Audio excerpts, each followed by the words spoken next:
எந்த ஒரு செயலை செய்யணுன்னாலும் முதல்ல ஃபெயிலியரை பற்றி திங்க் பண்ணாதீங்க. ஒரு மரம் இருக்குது, அந்த மரத்தோட உச்சியில் ஒரு பழம் தொங்கிக்கிட்டு இருக்குது. இப்போ அந்த பழத்தை ஏறி பறிக்கலாமா அப்படின்னு நீங்கள் திங்க் பண்ணுறீங்க. உடனடியாக நான் மேலே ஏறினா கீழே விழுந்துருவேன், ஒரு வேளை கஷ்டப்பட்டு ஏறி அந்த ஒரு பழத்தை எடுத்தாலும் அந்த பழம் நல்லா இல்லாமல் போகலாம் அப்படின்னு தோல்வியை பற்றியே சிந்திச்சுக்கிட்டு இருந்தீங்கன்னா மரத்தில் நீங்கள் ஏறவே மாட்டீங்க.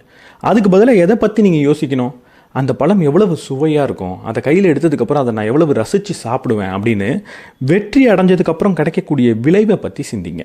நிறைய பேர் சொல்லுவாங்க, வெற்றியோட விளைவுக்கு பெரிய மதிப்பு கொடுக்காதீங்க, செயலுக்கு மதிப்பு கொடுங்க அப்படின்னு சொல்லுவாங்க. நானுமே பல இடத்துல சொல்லியிருக்கேன், நானுமே அதன்படி வாழணும் அப்படின்னு நினச்சிக்கிட்டு இருக்கேன்.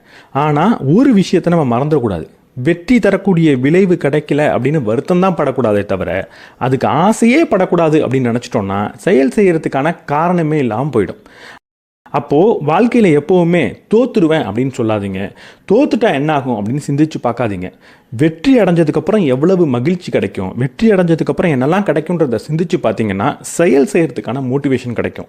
அதுக்கப்புறம் தான் உங்களால் செயலில் ஃபோக்கஸ் பண்ண முடியும், அதில் மெருகேற்றவே முடியும். உங்களை பற்றி எப்படி யோசிக்கிறீங்களோ அப்படி தான் அடுத்தவங்க உங்களை பார்ப்பாங்க. அவங்க எப்படி உங்களை பார்க்குறாங்களோ அப்படிப்பட்ட மனிதனாக நீங்கள் கட்டாயம் மாறிடுவீங்க. இங்கே நம்மளை பற்றி நம்ம ஒரு பெருமையாக யோசிக்கிறதும், நம்மளை பற்றி ஒரு கொஞ்சம் ஒசத்தியாக யோசிக்கிறதும் தவறான விஷயம் நம்ம நினச்சிக்கிட்டு இருக்கோம். அடுத்தவங்களை குறைச்சி பேசுகிறது தான் தப்பே தவிர நம்மளை ஒரு பெரிய நபராக நம்ம பார்க்குறது எந்த விதத்துலையும் தப்பு கிடையாது. அப்படி பார்க்கும்போது கூட நம்மளால் அடக்கத்தோடு இருக்க முடியும். தலைகணத்தோடு ஆடுறதுன்றது வேற, என்னோட மதிப்பு பெருசு அப்படின்னு நம்புறதுன்றது வேற. உங்களை பற்றி பெருசாக நீங்கள் சிந்திக்கிறதுல தப்பு கிடையாது.